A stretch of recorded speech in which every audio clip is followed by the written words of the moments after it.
In compliance with the Open Public Meetings Act of the State of New Jersey, adequate notice of this meeting, the Atlantic County Board of Chosen Freeholders was provided in the following manner. In the press of Atlantic City, the Current Journal, Gazette, and Hamilton News. It's been posted on bulletin boards in the county office buildings in Atlantic City here at Stillwater and at the county clerk's office. All rise, please, for an opening prayer.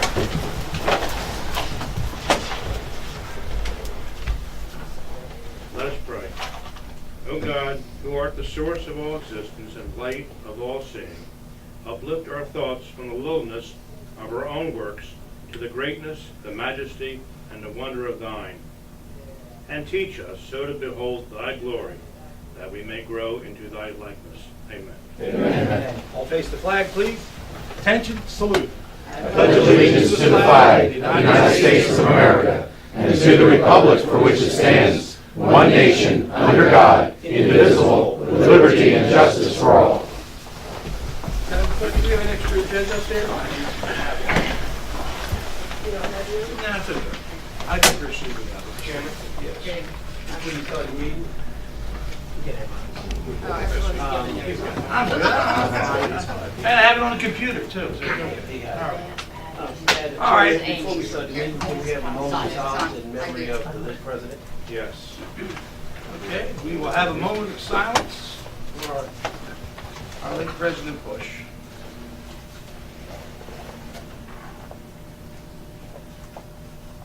Thank you, everyone. At the last minute here, we have some important words from our sheriff, so I am going to ask our esteemed Sheriff Scheffler to come forward and present us with his information. Chairman, can we do roll call first? Oh, I'm sorry. You're right. There I go without an agenda. Roll call, please. Bennett. Here. Bertino. Here. Horsey. Present. Days. Here. Fitzpatrick. Here. Gatto. Here. Kern. Here. Risley. Here. And Formica. Yes. Okay, we have also provided with a copy of our minutes from October 30th. If you had a chance to read them, we're present. And you wish to make a comment, a correction, or addition, please do so now, or I'll take a motion to adopt those. Second. Moved and seconded, call the roll. Bennett. Yes. Bertino. Yes. Horsey. Abstain. Days. Yes. Fitzpatrick. Yes. Gatto. Abstain. Kern. Yes. Risley. Yes. And Formica. Yes. Okay. That will now bring us to opening up the meeting, and we will hear from our sheriff. Sheriff Scheffler. Thank you, Chairman. And thank you, Board of Freeholders, for allowing me to come and address you today. I just wanted to speak briefly about our Hope One project, give you a little bit of an update where we are, and some of the things that we've accomplished over this few months that we've been active. So we became operational on September 1st, although I've been pushing this agenda for the beginning of my tenure as sheriff. When we have put 67 people into treatment since then. We've done over 400 referrals, and we've done close to 100 Narcan trainings as well. So we're reaching people, we're going out into the community. I'll give you two quick stories. The first story is the first day we went operational on September 4th. We had an individual walk out of the woods in Mays Landing where we were basically showing and talking about our project and asked for treatment. That person was placed in treatment that next day, and I'm glad to report that he's still in treatment today in Pennsylvania. Another story just last week, two brothers who were living out of a trash can and a dumpster in Summers Point, both came forward in their 30s, and they're both in treatment today.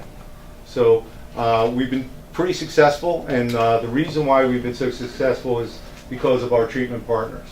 We started off with 2 treatment partners in my own office. We now have 3 other law enforcement agencies that work with us and 22 treatment partners within our coalition of partners. That has allowed us to put people into treatment in 24 hours, regardless if you have no insurance, if you have Medicaid, or if you have insurance. We are capable of getting people that come to our bus with absolutely nothing, a presumption eligibility of Medicaid within 10 minutes. So we've been very successful working together in a coalition and helping people. We've also tried to address some of the major issues that have made it hard, a stumbling block to get into treatment.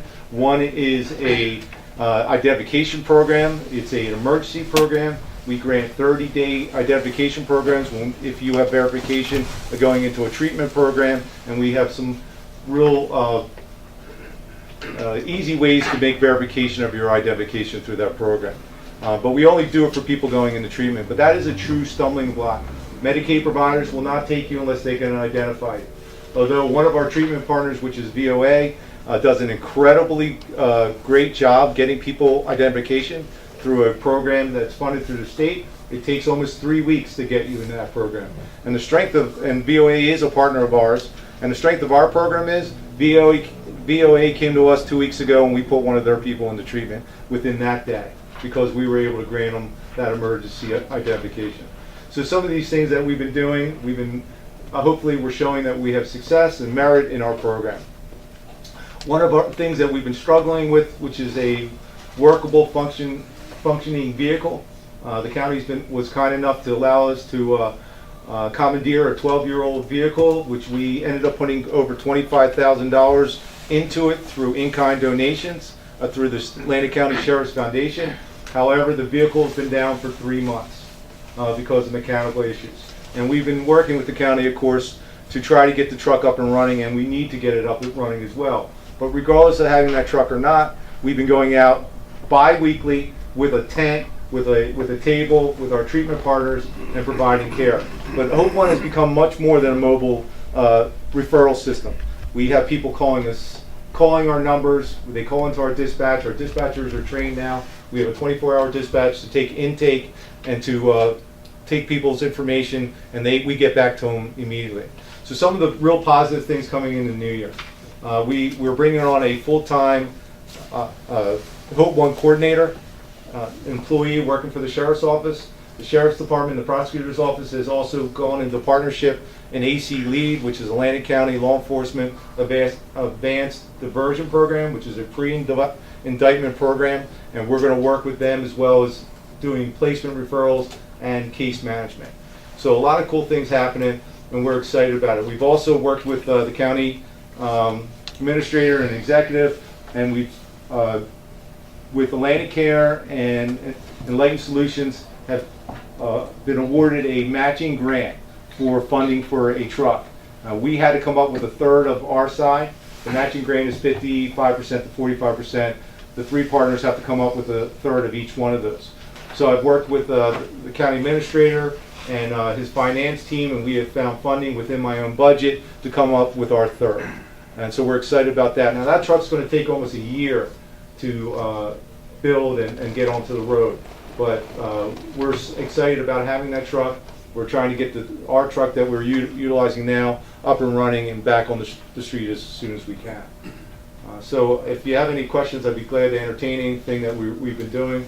But I think the Hope One has showed its own success, and Hope One is far from complete.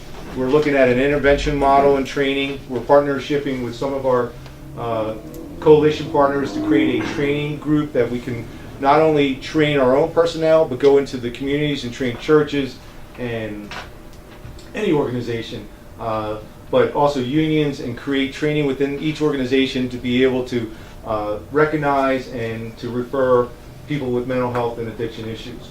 So we're expanding that. And this training will all be free through the Sheriff's Office. Chairman. Yes, sir. Real question. Sheriff, please explain, because I've been asking for the last couple of meetings, and I'm going to be perfectly honest. I'm sick of hearing about this thing. Right. And what I mean by that is, you came early on, you gave us a number that would do to retrofit the vehicle, and you have indicated that you spend $25,000 to get this van retrofitted, and now you indicated it's been in the shop 3 or 4 months. What in the hell is wrong with it that it's in the shop that long? So, and I'm far from being a mechanic. I know the gas goes in that little hole in the side. But what I've been told is that because it's an older vehicle, 12 years old, that the part, it actually was a belt issue. So there's several belts on the vehicle, and the part that actually keeps the belt tight, you can't get it. So we had to, the county has been gracious enough to go outside and contract a machinist to build the part for us. The part came in and it didn't fit. So the belt wouldn't stay tight. They've been working on it. I think they actually took parts from other old vehicles and tried to put it on there. I think that's been working, but what I heard recently was the water pump has just blown. So we're trying to get it back up and running. I was supposed to know at 4:30 today if the truck was going to be functional again. We're trying to keep the truck moving as best we can. So we spent, straight there, y'all spent $25,000 on a vehicle that, even if you got it up and running, it's a possibility that you can't even get parts for this vehicle anymore. Correct. Correct. So would it be fair to say, any life you save is one life more, it's better than none. But I'm a little concerned because you're pumping good money into a bad machine, into an old machine, vehicle. At some point, whether you stop the bleeding with that vehicle, I know you're looking to get a new vehicle at some point in time. I'm glad to hear that you're saying without the vehicle, you're still able to provide these services, which is great. But at some point, the county's got to say, even in the mechanic shop, that's it. You got to cut it off. The manpower we're spending on the vehicle, if it's not going to be road worthy, when do we stop? Well, on my end, Freeholder, I don't ever stop. So if the county told me tomorrow they're not willing to put any more money into the engine, or I would have to try to raise funds to replace the engine, honestly. I can't not I mean, have it's a the right vehicle. thing to do, don't get me wrong. I'm just saying, we've got to at some point cut the loss and find out where do we go from here. I don't disagree with you, but I need the vehicle. Although we're able to do services, especially since the weather's getting bad, it's harder to get people to come to the tent and to the table. It's actually, the vehicle's a big billboard as well, and we've been talking with Atlanticare, one of our partners, to provide telephonic counseling on the vehicle, because we have a MiFi that the vehicle has, and we're able to do that as well. You can't do that without the vehicle. So, yeah, it makes it hard for us. I'm not sure. I'm hoping that the 4:30 call says the vehicle's up and running and we're out, working again. It's going to take at least 12 months to get that new vehicle manufactured, because they actually build it from scratch and get it out there. So what's the cost of that vehicle? It's $246,000. Federal government is providing 55%, and the three partners, Atlanticare, the sheriff's office, and Enlightened Solutions, is splitting the other half in thirds, or 45% in thirds. Mr. Chairman, one more thing, if I may direct my question to the county exec administrator. Proceed. Will you please, I don't know if the rest of them want, but can you give us some information where with this vehicle? Is it worth keep pursuing it? I mean, it is providing a good service, but we gotta really ask ourselves the question. I mean, when you look about the manpower that's going into it, is the vehicle gonna be up? I'll get you a number. I don't think we're spending a lot of money. They're spending the time. We're not spending a lot of money outside of the time. There are a few things that I'm expert at. And people even give opinion that I'm not expert at certain things. But one thing I'm pretty expert at is fixing trucks. You know how I know? I have 20 of them that are over 12 years old that I put $150,000 in last year.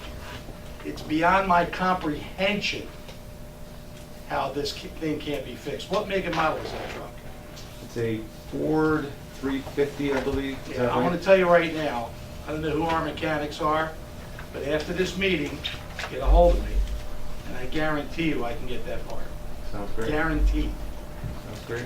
right? It's on the Unless it was record, a- right? Unless it was a one-off, right? Yeah, it probably was. I'll still find you. Believe me. All right, so I have to agree with my colleague here. Beyond my comprehension, now, if it was a Mercedes-Benz, a Daimler Mercedes-Benz, they're hard to get parts for, the old Sprinters. But if it's a Ford, Mr. Bertino can make has a little bit of knowledge of that. too. All right, so, thank you for the report, is that it? That's all I Great have. work, Appreciate sounds it. good, Thank you. love your passion, and that's more time than I ever gave Balance. I twisted his arm to make sure. I appreciate that. Chairman, just a Yes, Freeholder. quick note. Yeah. Resolution 614 is actually related to a lot of the information that the sheriff just relayed to us. It has to do with your budget transfers that are gonna get you into the memorandum of understanding for the vehicle, as I understand it. Correct. We talked about it at the budget meeting, so, Take a motion to move 614 to the top of the agenda. okay. All those in favor say aye. Aye. Resolution 614. Resolution requesting a transfer in the 2018 budget in accordance with the provision of NJSA 40A:4-58. Second. Moved in second. Discussion. All those in favor say aye. Aye. Oh, we need to take a roll on that, Mr. Steele? Call the roll, please, just to make sure. We're spending money. Call the roll. Bennett? Yes. Bertino? Yes. Coursing? Yes. Days? Yes. Fitzpatrick? Yes. Gatto? Yes. Kern? Yes. Risley? Yes. And Formica. Yes. Thank you very much. I appreciate the time. Thank you so much. Thank you. All right, our next order of business also involves a resolution. It is down there on the agenda, so I will take a motion to move 616 to the top of the agenda. All those in favor say aye. Aye. Resolution 616. Appointment of Harrison Furman to the Atlantic Cape Community College Board of Trustees for a term to expire on January 1, 2019. Second. Moved in second. Mr. Furman, please take the podium. And tell us a little about yourself. Hi, thank you everyone. Thank you Freeholder Chairman Formica for the appointment, and my name is Danny Levinson. Standing Levinson. I only adopt the consent. We do not appoint. Maybe I get that straight. Go ahead. All right, thank you. My name is Harrison Furman. I'm actually a recent grad years ago of Atlantic Cape Community College. When I was at Atlantic Cape Community College, I was actually the vice president. I was active in student government as vice president of student government, and I was also a member of Pi Theta Kappa, which was the honor society. When I graduated from there, I was elected as the alumni representative to the board of trustees at Atlantic Cape Community College, while I was going to George Washington University from undergrad. When I was finished that and I graduated from George Washington University, it was a one-year term on the board. I came back and I became an adjunct professor at Atlantic Cape Community College at 23 years old. I taught intro to business. While I was active with Atlantic Cape teaching, I started a scholarship fund, giving out scholarships every year to help students who couldn't afford to go to school. And now currently I'm on the foundation board while I'm working to get my MBA at American University at night. So it's a little bit of my recent history of Atlantic Cape. Thank you very much. Thank you. Any questions of the board? I'm only gonna support it under protest. Oh, that's okay. That's as good as you get with him, by the way. Don't take that personal. Mr. Chairman, Harrison, what do you think that you'll be able to bring to the board that maybe isn't there today? The one thing I did like to work on when I was on the board as a loan representative was my budget finance audit committee. I am a senior financial analyst in MGM National Harbor, so we are in charge of a $700-800 million budget. And I think one thing that Atlantic Cape needs help is to optimizing stuff, like optimizing class schedules or optimizing stuff. Hopefully, allowing the general ed classes to come together. One thing I worked on 4 years ago was looking at classes, how many classes we had open. So we had an average 12 to 15 kids a class when I went to school there, when I taught there, when I was on the board. And it was interesting was the class can go up to 2025, and they're finding ways to optimizing stuff to help reduce costs while increasing the standard of education to be the same while not increasing the tuition rate. Thank you. Thank you. Freeholder Risley. I would just like to comment that that's right on mark. That's right on point. What we need to do at Atlantic Cape Community College is to try to maximize the scheduling. That's so crucial, and I'm sure you'll do a great job with that, and you've got a great resume, and I say congratulations, and we appreciate the fact that you're coming forward to volunteer to do this. Thank you. Thank you. Any other questions? Yes, Freeholder Bertino. Thank you, Mr. Chairman. Just a comment. I think it's going to be great, the perspective that you're going to bring to the board, a youthful perspective, especially for someone who just recently graduated from there. I think that's very important on the boards today. Sometimes we get into a role when we've been there a while and some of our administrators are in procedures and policies that sometimes they don't want to look with fresh eyes. Fresh eyes are a good thing. So I look forward to seeing what you do down at the board. I think you're going to be a big asset. Thank you. Thank you. Any other comments? Okay. All those in favor say aye. Aye. Opposed? Congratulations. Thank you. Harrison.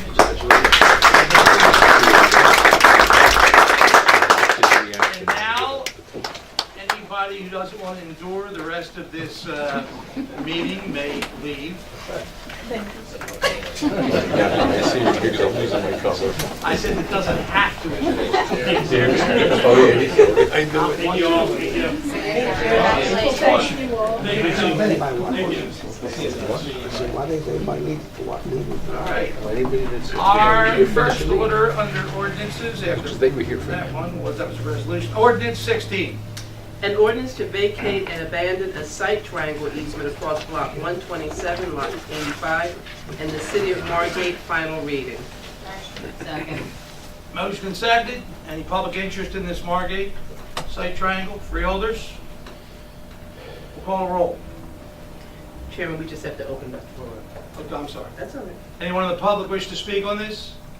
There's a public allowance here? No? Okay, we'll close that. Freeholders? And we'll call the roll. Bennett? Yes. Martino? Yes. Coursey? Yes. Days? Yes. Fitzpatrick? Yes. Gatto? Yes. Kern? Yes. Risley? Yes. And Formica. Yes, 17 in the ordinances. An ordinance consenting to Ordinance 9 of 2018 of the City of Absecon entitled An Ordinance Amending and Supplementing Chapter 350 of the Code of the City of Absecon entitled Vehicles and Traffic by adding a new Article 18 entitled Traffic Control, final reading. Second. Moved and seconded. An ordinance final reading welcomes public input. This one supports an action by the Absecon municipality. Anyone wish to speak to it in the public? Any freeholders wish to speak to it? We will call the roll. Bennett? Yes. Martino? Yes. Coursey? Yes. Days? Yes. Fitzpatrick? Yes. Gatto? Yes. Kern? Yes. Risley? Yes. And Formica. Yes, 593 in resolutions. Grant renewal application to the New Jersey Department of Human Services Division of Mental Health and Addiction Services for an alcohol rehabilitation education grant. Grant funding in the amount of $689,512. County in-kind match $90,043. Motion. Second. Moved and seconded. Public interest in this grant renewal. Freeholders, let's call the roll. Bennett? Yes. Martino? Yes. Coursey? Yes. Days? Yes. Fitzpatrick? Yes. Gatto? Yes. Kern? Yes. Risley? Yes. And Formica. Yes, 594. Grant renewal from the New Jersey Governor's Council on Alcoholism and Drug Abuse for participation in the Alliance to Prevent Alcoholism and Drug Abuse grant funding in the amount of $388,541. Motion. Second. Moved and seconded. Public comments. Freeholders, all those in favor say aye. Aye. Opposed, 595. Grant acceptance from the New Jersey Department of Human Services for the Personal Assistant Services Program grant, amount not to exceed $43,129. Motion. Second. Moved and seconded. Again, a grant, public interest. Freeholders, all those in favor say aye. Aye. 596. Continuation grant from the New Jersey Department of Children and Families, Division of the Children's System of Care from the Social Service Block Grant Program, amount not to exceed $39,825. Motion. Second. Moved and seconded. A grant for, continuation grant for Department of Children and Families, public interest. Freeholders, all those in favor say aye. Aye. 597. Grant application to the New Jersey Division of Highway Traffic Safety for the Atlantic County Cares for Kids Diversity Program, amount not to exceed $12,600. Motion. Second. Moved and seconded. Public interest. Freeholders, all those in favor say aye. Aye. 598. Amending Resolution 438, adopted September 11, 2018, with various architects, engineers, designers, and other professional consultants from the 2013-2014 pool, no additional cost. Motion. Second. Moved and seconded. Public interest in this no additional cost resolution. Yes, sir. State your name, please. Thank you, Mr. Chairman. Colin Pogue from Estelle Manor. Question actually is probably more for county administration and it's before the group of five here. Are these in essence change orders with no additional cost to extend the term for each of these? As Yes. opposed to just doing them individually? Yes, But how yes. many people are, I mean, how many professional firms are involved with each of those? So, okay, so just so the way these work, there generally are RFPs in the year that we undertake them. What typically happens is that these programs obviously run a lot longer than a year. Because they are professional services contracts, we're doing them 1 year, that's been the ruling. And because they're not done in the first year, we usually just carry them over, and then we have to redo what you're saying here. It's called an amending resolution. All we're doing is for the time.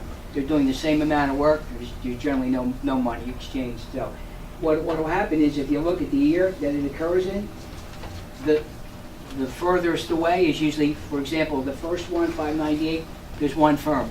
If you come forward and you get into like the 2018, there might be 7 firms because they just got the contract in 2018. So that's what happened. In essence, a contract has to have a date, an ending date. Midstream, you have to amend the terms to keep the contract legal. Any other questions? All those in favor say aye. Aye. 599. Amended professional services agreements with various consultants pursuant to the 2015 Bridge and Dam Engineering Services Pool to extend the term date only, no additional cost. Motion. Second. Moved and seconded. Public comment. Freeholders, all those in favor say aye. Aye. 600. Amended professional services agreements with various engineering consultants under the 2016 Dam and Transportation Infrastructure Pool to extend the term date only, no additional cost. Move. Second. Moved and seconded. As you can see, they're all similar, extending the date. Any public interest? Freeholders, all those in favor say aye. Aye. 601. Amended professional services agreements with various consultants under the 2017 Dam and Transportation Infrastructure Pool to extend the term date only, no additional cost. Move. Second. Moved and seconded. Public comment. Freeholders, all those in favor say aye. Aye. 602. Amending Resolution Number 617, adopted December 12, 2017, to establish a pool of professional consultants to provide engineering services for the 2018 Dam and Transportation Infrastructure Project to extend the term date only, no additional cost. Move. Second. Moved and seconded. Public concerns. Freeholders, all those in favor say aye. Aye. 603. Amended professional service contract with Michael Baker International for engineering design services for the replacement of Nakoti Creek Bridge, PR 7, Old New York Road, County Route 610, in Port Republic. Net increase $153,900. Moved and seconded. Public interest in this change order. Freeholders. Freeholder Bertino. Just like an explanation from our staff, just on the increase. The Cody Creek, Jerry, what was the extra work that's being done? That's that's Port Republic. You want to go through it? We have our county engineer here. Just a little synopsis Yeah. would be good, yeah, sure. Just let them know why I think. The majority of the costs associated with this change order are with regard to the historic documentation of the bridge itself. Until such time that we submit a bridge plan to the state for the cultural resource review, it is not known what it is that the state will require of us. At times, they have required that we preserve portions of a bridge and mount them to the side of a bridge in our public works yards, and at public parks, we have actually sections of other bridges throughout the county that we've been told in the past with some other bridges that we've had to maintain and at some point try to reutilize in some fashion in order to save some historic portions of the bridge. This bridge is in the historic district, and it's also listed as an historic bridge. It was a movable bridge, and so it has a lot of parts to it, both under the bridge, some of which have been removed a long time ago. However, it wasn't until we got to the state and had the meetings with them with regard to what they would require for this particular bridge. Thankfully, they are not requiring that we have to keep anything on this bridge and mount it to the side of the new bridge or do anything that's very, very costly. What they're requiring us to do is to document, do a historic preservation review and preservation through documenting photographs of all of the parts And that's the preservation that we're doing.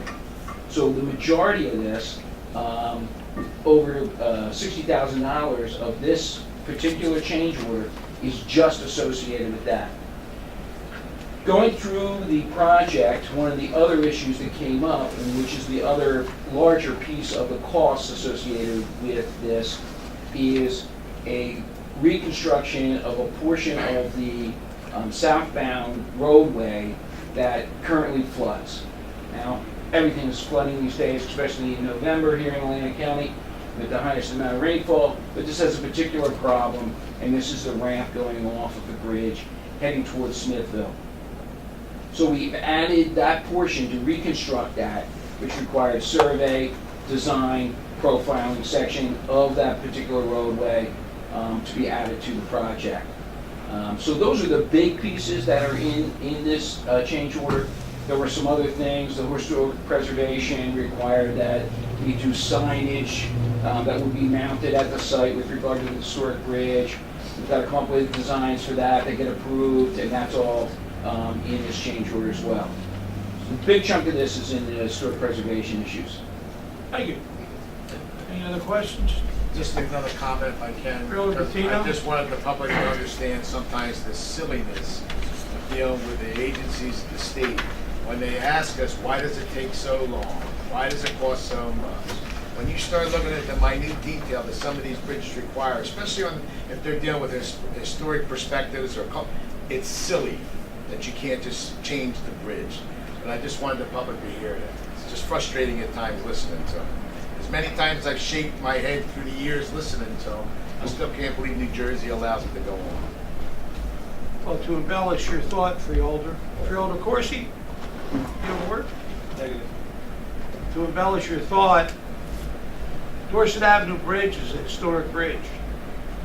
And to preserve the integrity of the history of that bridge, we had to have rivet heads made in Japan or China to make it look like the original bridge, and we had to pay for them. That's how ludicrous these historical laws are. Remember that, Jerry? I remember we had to do that. Had to go to this history is supposed to be preserved for American history, right? We had to go to Japan to have those things made because we don't make them no more. To the cost of the taxpayers of $98,000 for about 24 bolts. Mandated by the state of New Jersey. All right. Anybody want to add anything to that? Call roll. Bennett? Bertino? Yes. Corsi? Yes. Dave? Sick? Yes. Fitzpatrick? Yes. Gatto? Yes. Kern? Yes. Risley? Yes. And Formica. Yes. 604. Contract with Supreme Asset Management Recovery, Inc. for the private sale of surplus and obsolete computer items and equipment revenue generating. Motion. Madam Clerk? Yes. What? You can sell this if you want. Make sure that's not on the agenda, please. Public input. Freeholders, we'll call the roll. Bennett? Yes. Bertino? Yes. Corsi? Days? Yes. Fitzpatrick? Yes. Gatto? Yes. Kern? Yes. Risley? Yes. And Formica. Yes, 605. Contract with Atlantic Cape Community College for clinical observation at Meadowview Nursing and Rehabilitation Center, no cost. Motion. Moved and seconded. Any public interest? Freeholders, all those in favor say aye. Aye. 606. Renewal contract with Rutgers State University of New Jersey for the provision of dental services for Atlantic County residents, amount not to exceed $107,500. Second. Moved and seconded.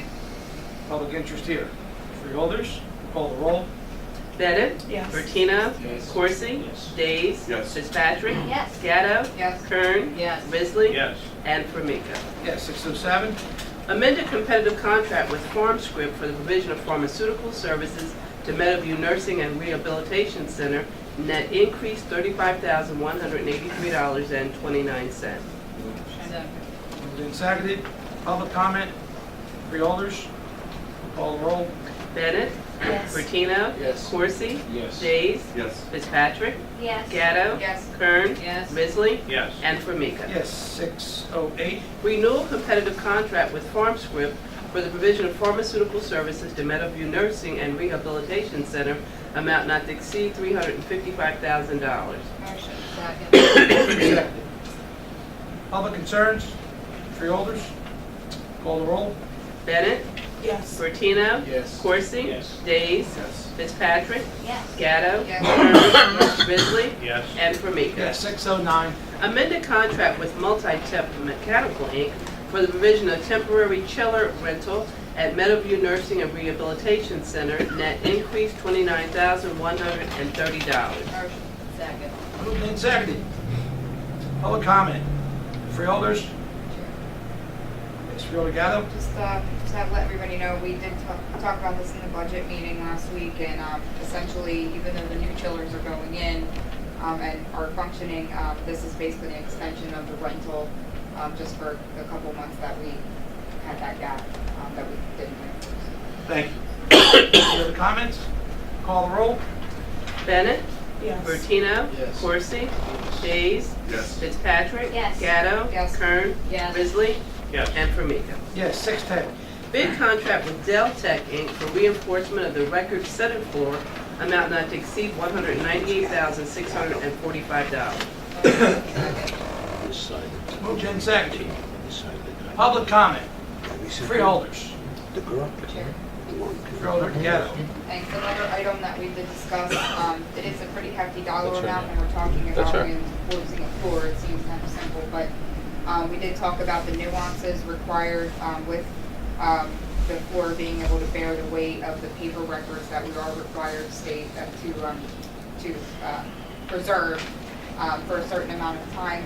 We did talk about, is there a better option to take the service out, privately, or do something different? And after much discussion, we did feel this is the best way to proceed.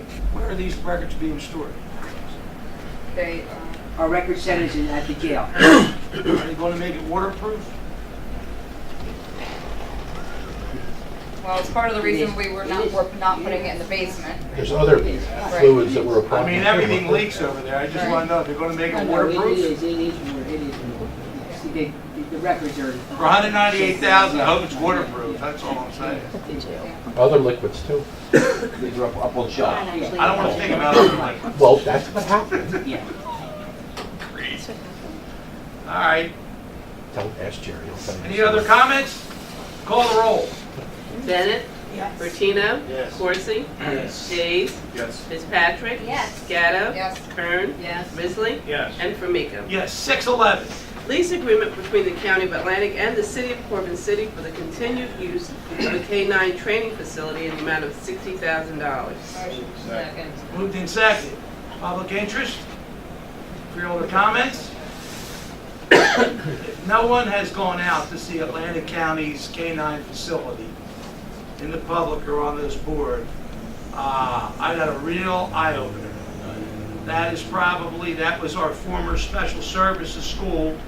I believe it's over 60,000 square feet. Correct me if I'm wrong, Jerry. That's it. And it has some of the most dedicated and knowledgeable instructors.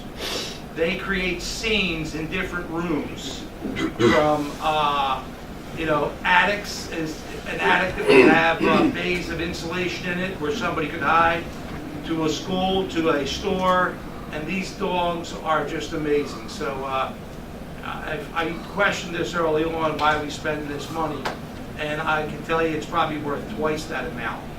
It's an amazing, of course I will not tell Corbin City that, but it's an amazing facility, and it's worth going to see. So, any other comments? We'll call the roll. Bennett. Yes. Bertino. Yes. Corsi. Days. Yes. Fitzpatrick. Yes. Gatto. Yes. Kern. Yes. Risley. Yes. And Formica. Yes. 612. License agreement with Halawasa Inc. for use of facilities to conduct 48-hour intoxicated driver resource center program, amount not to exceed $32,250. Motion. Second. Moved and seconded. Anybody interested in Halawasa? I usually don't allow acronyms. I usually like to have it spelled out what Hiawatha means. It means hallelujah, what a savior, in case you didn't know that. Any other substantive comments? Call the roll. Bennett, Yes. Bertino. Yes. Corsi. Yes. Days. Yes. Fitzpatrick. Yes. Gatto. Yes. Kern. Yes. Risley. Yes. And Formica. Yes, 613. Resolution approving the terms of a memorandum of agreement between the County of Atlantic and CWA Local 1075, Human Services Division of Public Health, and authorizing a formal written collective bargaining agreement incorporating the terms of the memorandum of agreement for a 4-year period commencing January 1, 2018. Second. Moved and seconded. Public interest. Freeholders. Call the roll, please. Bennett. Yes. Bertino. Yes. Corsi. Yes. Days. Yes. Fitzpatrick. Yes. Gatto. Yes. Kern. Yes. Risley. Yes. And Formica. Yes, 614 was already approved. Go to 615. Appointment of Sherry Parmenter to the Atlantic County Mental Health Advisory Board for a term to expire on July 1, 2021. Second. Moved and seconded. Public interest. Freeholder comments? All those in favor say aye. Aye. Sherry is reappointed. 617. Resolution setting the date, time, and place of the annual reorganization meeting of the Board of Children Freeholders of the County of Atlantic on Tuesday, January 1, 2019, at 4 p.m. at the Atlantic County Criminal Courthouse, 4997 Unami Boulevard, Mays Landing, New Jersey. Second. Moved and seconded. I was a little remiss on 615. Is Sherry Parmenter here today? I usually ask, that would be the first time I didn't ask, and I'm sure she would have been here, but she wasn't, so that's good. Okay. Anything on changing on our reorg resolution? Any comments? All those in favor say aye. Aye. Brings us to the end of our printed agenda. Freeholders that have been part of special committees can now report to the board in this meeting anything from special committees. Freeholder Bennett. Yes, the Youth Services Commission met on June 19th. We talked about the governor's task force on juvenile justice reform, as well as we had our long-term planning meeting where we're talking about the kids count survey, so more to follow on that. As far as the National Association of Counties Human Services Steering Committee, the survey's been done, and the agenda or legislative priorities for the 2018-2019 are addressing and combating intergenerational poverty, updating and reauthorizing TANF, and early childhood development. So that's what the National Association of Counties will be moving and advocating for with our congressional legislative body. Thank you. Any other committees we wish to report on today? Seeing none. Unfinished business? Anyone wish to report on unfinished business? Okay, seeing none. New business, freeholders. Who wants to bring in new business? Freeholder Risley. Thank you. I'd like to talk about an assembly bill that's being introduced again, probably the third or fourth time. Assembly Mazzio on Thursday at 1 o'clock at State House. It's Assembly Bill number 546. I'm going to pass out something as well to remind everyone of what we did here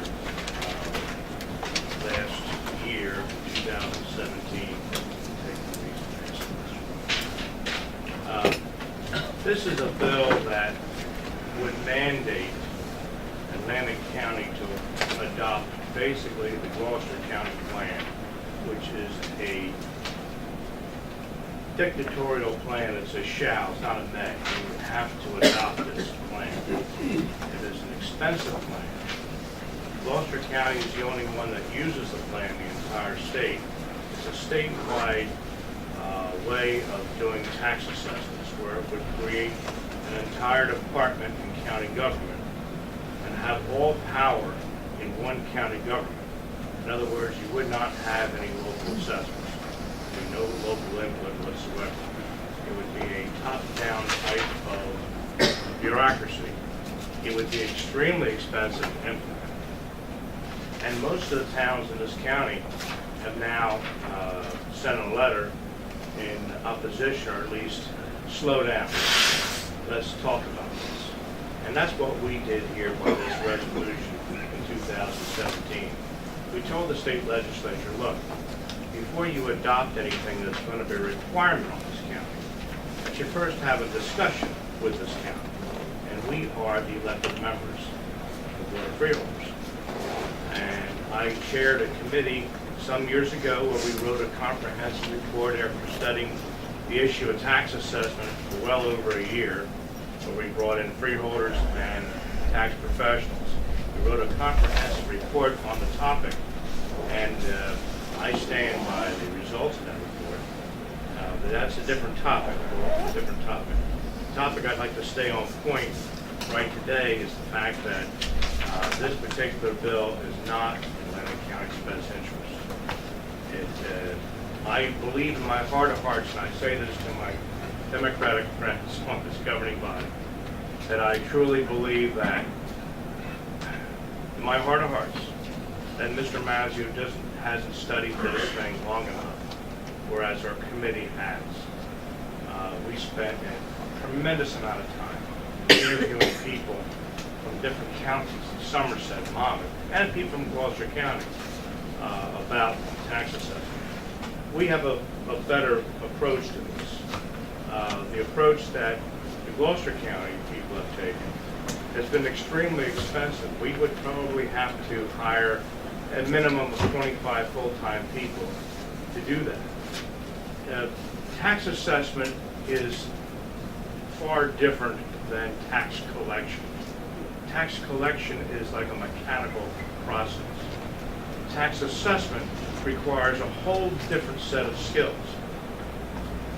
You need people that are skilled in assessing properties, such as not just homes, but factories, golf courses, marinas, casinos, hotels, all those different types of properties. The Gloucester County plan would be extremely expensive for Atlantic County. It would not work. We've analyzed the thing. In fact, in the beginning of the report that we drafted, we issued it in 2015, we cited that particular plan as being the last one we would ever adopt. So with that, I also have here this freeholder meeting. I have Diane Hesley, who is the chairperson of the Atlantic County Assessors Association. She's also the assessor for Summers Point and Linwood.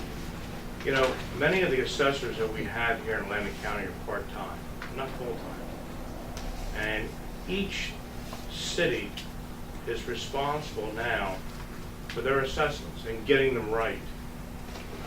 Atlantic City ran into some problems years ago, and many other towns run into problems because you need to hire specific experts in those fields to be able to get accurate assessments.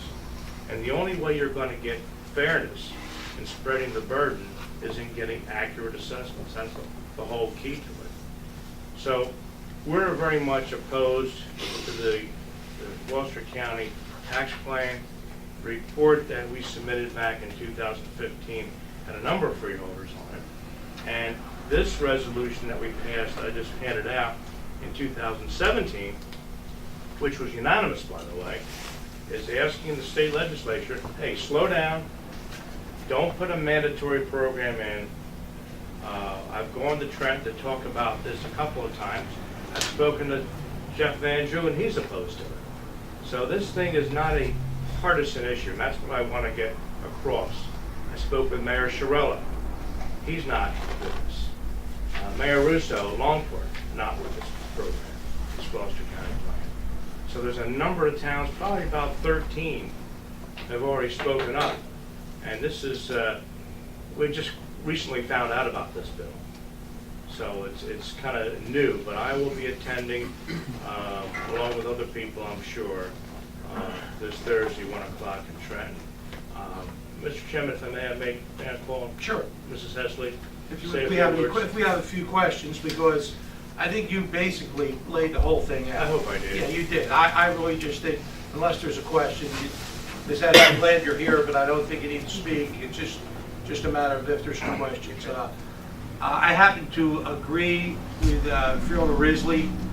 I also spoke with about 8 mayors this morning and could not find one that wasn't for countywide assessment, because we're all for, countywide assessment as a practice, but I could not find one mayor in favor of the Gloucester plan, and it really comes down to what everything John just said. You lose the familiarity of your local assessor, because these would actually be they would be, am I correct, they'd be state employees. In Gloucester right now, if there's 4 supervisors, I believe it make over $100,000. And there's another 20 to 25 that are supposed to, what is the overall goal of countywide assessment? Fairness for all, eliminating revals, and everybody at 100%. At a startup cost of $9 million, which is what it would cost us at least, there is no money coming from the state, which means the tax burden of $9 million to start. The next thing is, what's the track record of the only county that has this plan? Last year, it failed utterly when Monroe and Franklin Township had to spend $1.1 million to bring in an outside firm to do the job that the 27 people weren't doing at a cost of $2 million a year. So I think all we're asking is that this bill be tabled in Trenton tomorrow, and I think we've invited Assemblyman Mazzio to this board to speak, and he has yet to give us a date, and that's about 3 months old. So I happen to agree with Mr. Risley. I will be there on Thursday myself, and just to say, slow down and listen to what we have come up with. We're not like Congress. We didn't say we hate Obamacare, we have no replacement. We actually have a plan. And our plan just takes this, we only have 17 assessors, which I believe only 9 are full-time. Is that accurate? That's correct. We only have 9 full-time employees of the county. We'll probably have 30 with our 153,000 line items to be evaluated.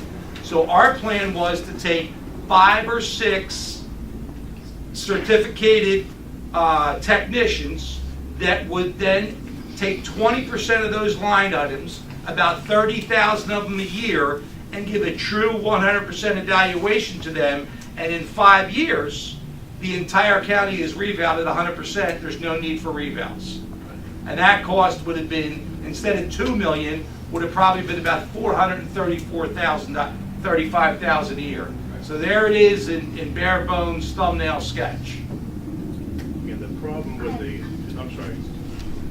Yes. So where's the plan? You're talking about, I don't mean to be fresh. I'm sorry, I'm excited. You're talking about 2015, it's for all intents and purposes 2019. Right. We have to crack our eye open and look at this differently, because home rule is what's keeping our taxes so high. Home rule in school boards and home rule in property taxes. That's a good point, but in this case, home rule is keeping our taxes low because the cost of assessors is way under $2 million. I don't think it's $300,000 a year across this county. The only thing that's missing is the cost of revals. And the reason why we didn't put our plan into place is because we asked the legislature to make 2 changes that would allow us to make our appeals go from April 1st to November 1st. Yeah, that did happen. So now we can put this into place. But once A546 becomes the law, it is now an unfunded state mandate that will put on the burden of our taxpayers 9 to 11 million startup cost and about $1.5 million to $2 million a year. Oh, easy. So that's where home rule in schools, you got me at OLA. Home rule in a lot of things, but not in assessment, not in this county, only the revals. And we can eliminate that for much cheaper than the Gloucester plan. Mr. Chairman, if I may add one other point. The inherent problem with the Gloucester County plan is the smaller towns get crushed. They absolutely get crushed in this process. If Longport pays their assessor $14,000, under the Gloucester County plan, it'd probably be $200,000. That's Mayor Russo, who was the running mate to Assemblyman Mazzio. I'm trying to say this is nonpartisan. This is survival of the small towns. It's a bad bill. It just not going to work. Not going to work for Atlantic County. There's so many inequities in it. Now, we do have a plan. We do have a plan, and our plan, as the chairman says, is a whole lot more inexpensive to run. It does two things. It takes out the political decision that a governing body must make as to when to do a revow. That's always a political decision. All right? Rightly or wrongly, it's always a political decision. And number two is, a town like where I live in Egg Harbor Township, you're looking at $1.3 million to do a revow. That was the last one. Our plan would give fresh data every 5 years, constantly to our local assessors. If the local assessors have the fresh data to work with, they can more accurately assess properties. And that's where we're coming from. We studied this topic for, like I say, well over a year, wrote a report, and it comes down to whether or not the county wants to spend money up front, all right, for the benefit of the 23 cities in the county. And, as Assemblyman, Mr. Mazzio represents 17 of the 23, not all 23. So we've been talking about this issue for a while. I do hope that our county will adopt the results of a report and put it into place. And that will eliminate the political decision of revows, and it will eliminate the cost of revows forevermore. Is it, may I? Please, yes. Is it an either or? There's no compromise? Well, we looked at a number of one, programs. some We looked at the Monmouth plan, and of course, our proposal, and I know you weren't here for all this, it was a rather lengthy discussion a couple years ago, encapsulates parts of the Somerset, parts of the Monmouth, all. That's basically what it does. We came up with our own plan to make this very simple. Mr. Bertino was on the committee, Mr. Days, Mr. Formica, and That wasn't bipartisan. That wasn't a bipartisan committee. It wasn't. well, I will say you voted in favor. No, I did not. You better go back and check that record. I got voted it. no every time something came up. I know what the vote sheet says. Yeah. I know what the vote sheet says. You voted in Everything favor. that came up, I voted no. You could have voted in favor. There it is. Miscalculation probably. But the fact of the matter is, I agree with my colleague, something has to happen. I'm still not sure what. What I'm not going to continue to happen, as far as I'm concerned, we're not gonna sit there and keep bashing something Mazzio. Now, I would agree with our chairman. He's been offered to come here a couple times. Vince has not been here. I've even had that conversation with Vince. Now, I am aware that there was a meeting with the assemblyman, and I believe with the county executive, and they had this conversation. What was the outcome? I have no idea. All I know was this bill is being posted for Thursday. If in fact, at some point, it has to be a meeting of the minds, no matter how you slice it. But the fact is that maybe between now and Thursday, since it's been beat up on Mazzio for the most part, and That's an unfair characterization. that's not, Chairman. Don't No, be it's not. feeding up No, on Assemblyman no, that is Mazzio. not unfair. I think he's Chairman, I trying. let you speak. I did not cut you off. I Okay, didn't but even you say made anything. a statement. Yeah, but I have a right to make a statement. Proceed. The fact of the matter is that you, along with John Rizzi, has indicated that Mazzio doesn't get it. That may be the case. But the fact of the matter is that I don't know if he doesn't get it, if I have not had that conversation as a whole. These backdoor meetings that's taking place, who the hell? Then he might tell him one damn thing, y'all telling him something else. I don't know that for sure. That's why we asked him to come here. That's the point I'm trying to make, but you wanted to cut me off. I was getting ready to say, Chairman, perhaps my colleagues and I could reach out to Mazzio and ask that there's a postponement so that meeting can take place.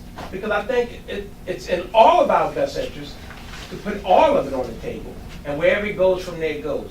But the name calling and the finger pointing and the grandstanding and the pontificating is unacceptable. And that would give an No, opportunity. ma'am, I'm not gonna let you talk while I'm talking. I agree with you. Well, I don't let the chairman cut me off, I know you're not gonna let you cut me off. And I appreciate you supporting me, but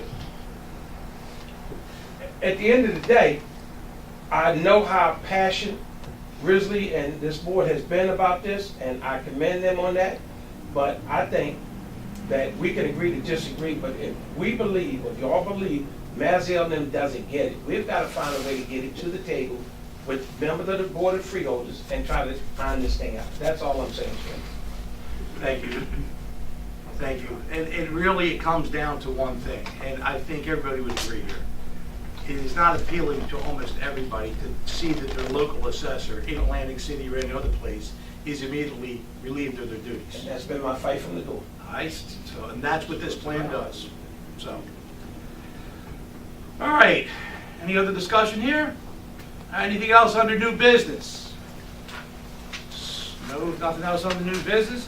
Freeholders, we've all been provided with our written communications and correspondence. Anyone here wish to discuss any correspondence today? Seeing none, we now open the meeting to the public. Whoever would like to speak, please come forward and identify yourself. Thank you, Mr. Chairman. Again, Creed Pope from Estelle Manor. I had already expressed congratulations to my home district freeholder, so I just want to say to the chair and the vice chair, congratulations, and we'll go forward from there. Well, thank you. Thank you very much. After all, we're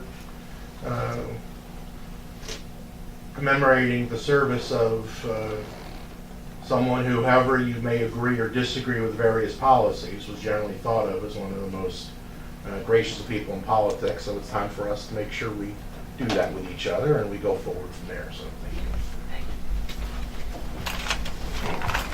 Thank you very much. Anyone else in the public wish to speak, please feel free to come forward. Yes, sir.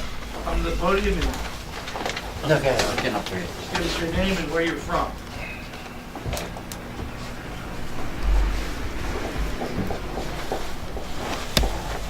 My name is George Marians from Atlantic City.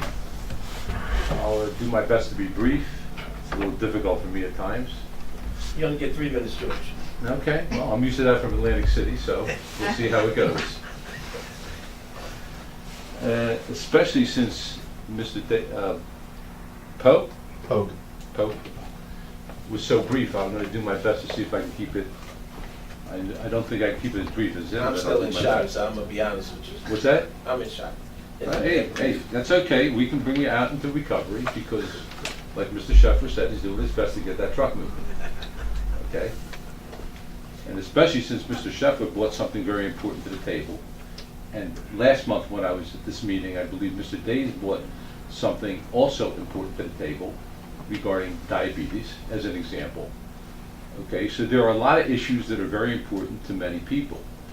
This issue that I'd like to bring to your attention, I may be at the wrong place, I don't think that I am. I've got basically 2 issues to talk about. One is far more important than the other, so I'm going to leave that to after the first of the year. So take it step by step. This is a completely separate subject. It's about New Jersey Transit. And it affects the city of Pleasantville more than any other community. Okay, but it certainly affects every single community in Atlantic County. Now it happens to be that I'm a strong advocate for, and have had great success in using New Jersey Transit, so you're not hearing from somebody that's coming here to complain about nothing. What I'm talking about is something that's very critical. The genesis of the problem that is brought to my attention is the environmental hazard that's taking place with the cleanup in Pleasantville today. Okay, initially, it wasn't expected to take anywhere near the amount of time that it's taking. Okay, but it's good that they found the problem that they found, but now apparently it's going to take well over another year, as I understand it, maybe less, maybe more, but it's a severe transportation problem that's affecting a lot of people. there is a simple solution that can help alleviate the problem. So what I'm going to do as quick as I can, tell you what the biggest problem is and what the biggest solution could be. Biggest problem is that when all of those buses coming out of Atlantic City or going into Atlantic City would normally have exited at exit 4, right after the toll plaza, okay, and going to the Pleasantville bus station. Now every single one of those buses is diverted to have to go 1 more mile, which might not seem much to people that have a car, to the new road exit. But that's not the biggest hazard of all. Once the bus gets to New Road and makes that left turn towards Washington Avenue, actually the Black Horse Pike, it cannot pick up or drop off any passengers. Okay? Now it happens to be the New Road has a wide shoulder. Yet all of these buses regularly ride up and down Shore Road, which is a road that goes back to the horse and buggy and before. No shoulder, very dangerous. Now the biggest part of the solution to this is the New Jersey Transit has 2 buses. One that comes all the way down from Lakewood, all the way down Route 9. Another one that comes all the way from Lindenwold, all the way down Route 30. Both of those buses are timed almost perfectly to be at the exact same spot each and every day. They leave Atlantic City at the exact same time. They pretty much arrive in Atlantic City at the exact same time.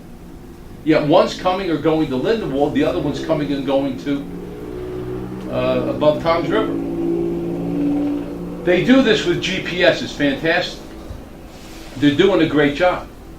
But why, in my wildest imagination, they can't use all of New Road for one of those buses and parallel Shore Road with the other bus so that they can service people both on New Road and Shore Road, and that will alleviate the problem today as well as into the future. Okay, so George, I will tell you that that is good information, but this is something that we can direct or should be directed to the South Jersey Transportation Planning Board, SJTPO, planning organization. And we have members that serve on that board.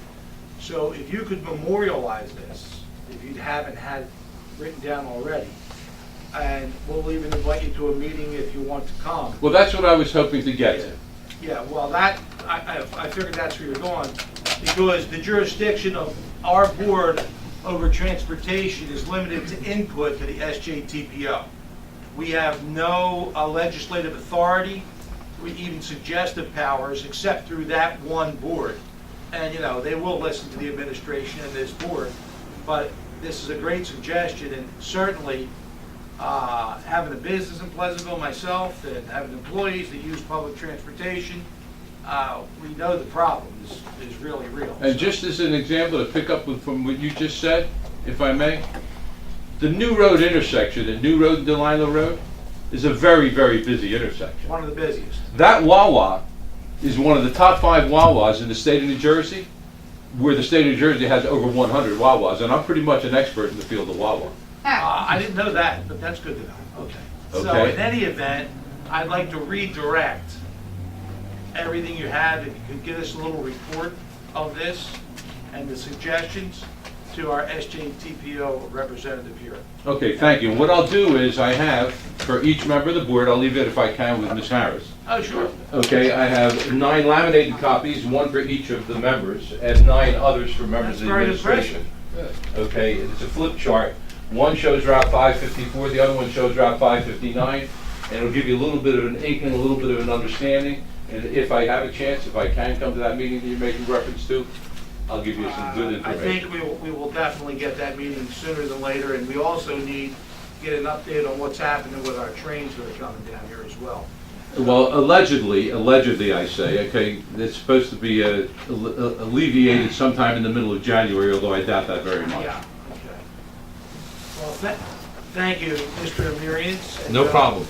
You know, your presence here today demonstrates something, as well as Mr. Tony Stoffel is here, a longtime businessman from Atlantic City. First time I've ever seen him in a meeting. Now, one of our freeholders said that at these meetings we have the same jokers coming, but apparently you two guys are new, so. So you got new jokers. Yours came from the other life, he's been here before. All right, thank you. Anyone else in the public wishing to speak, please feel free to do so.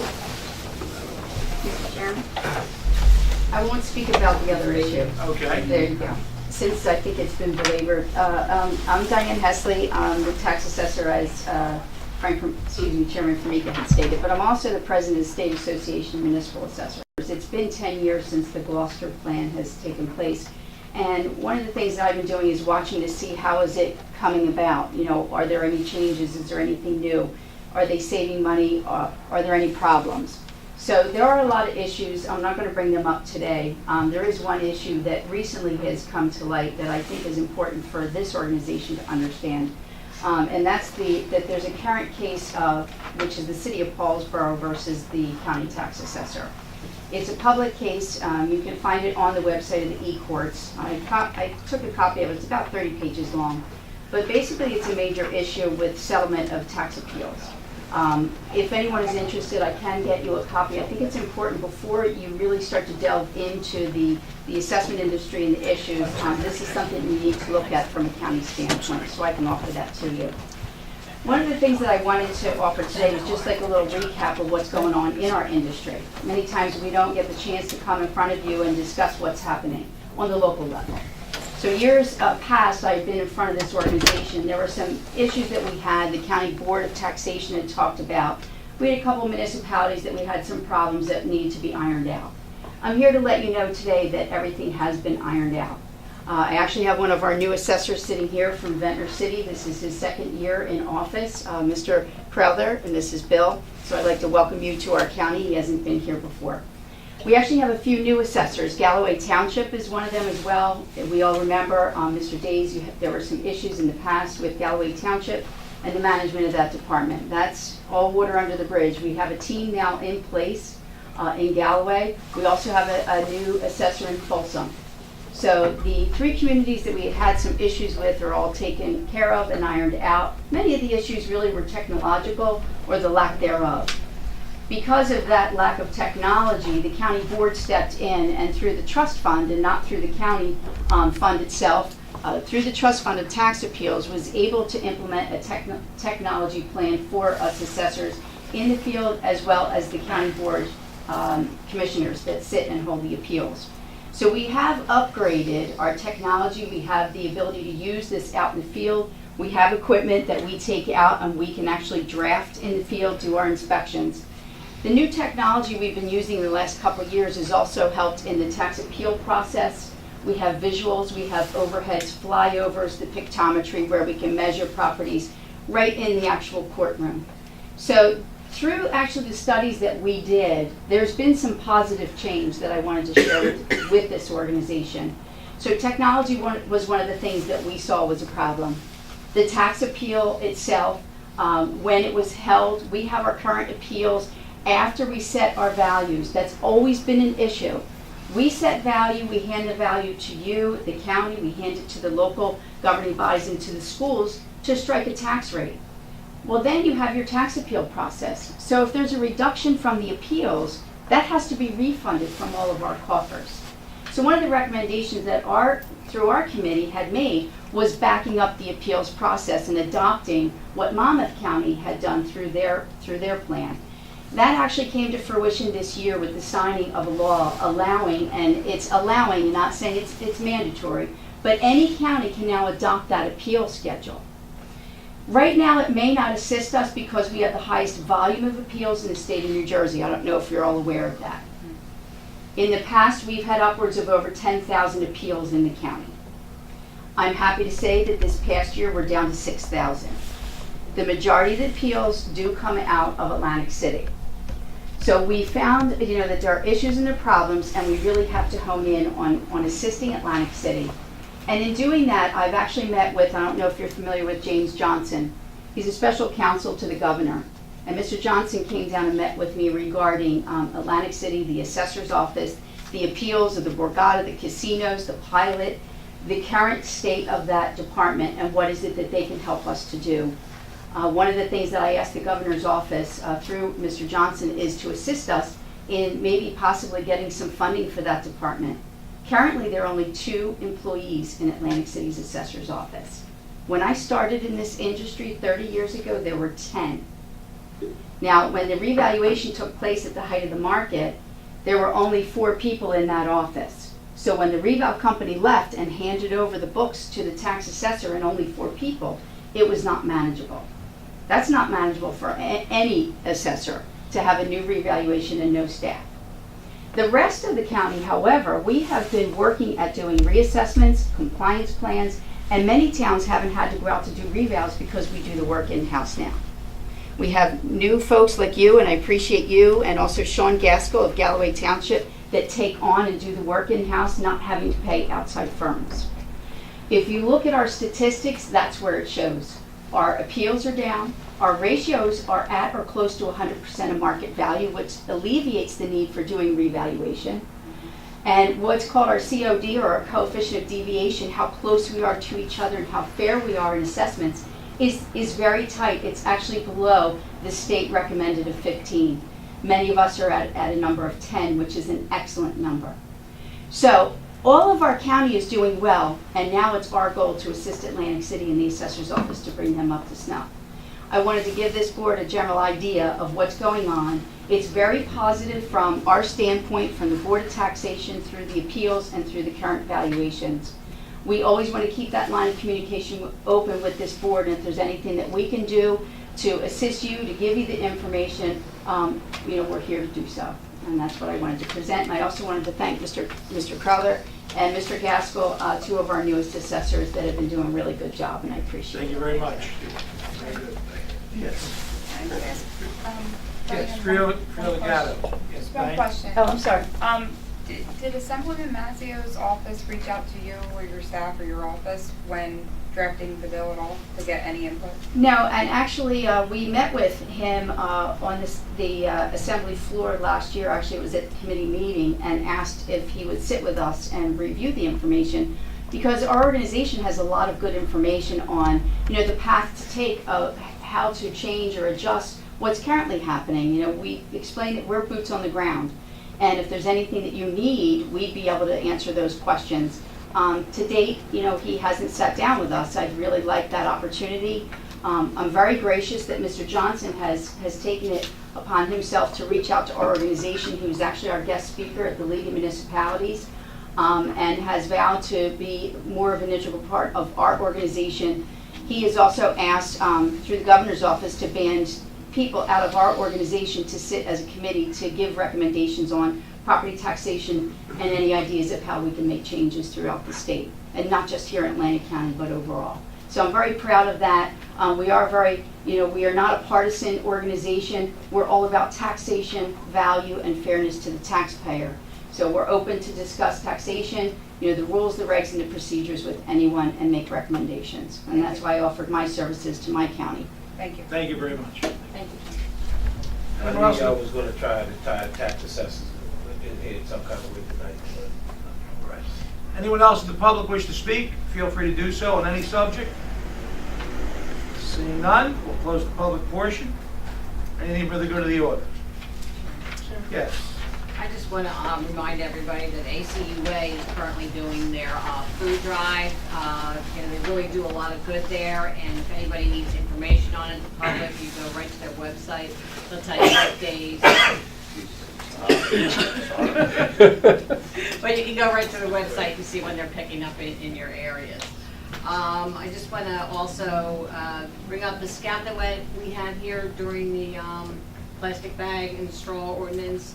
He had reached out to me this week to finish up his report, and he will be getting his civic badge.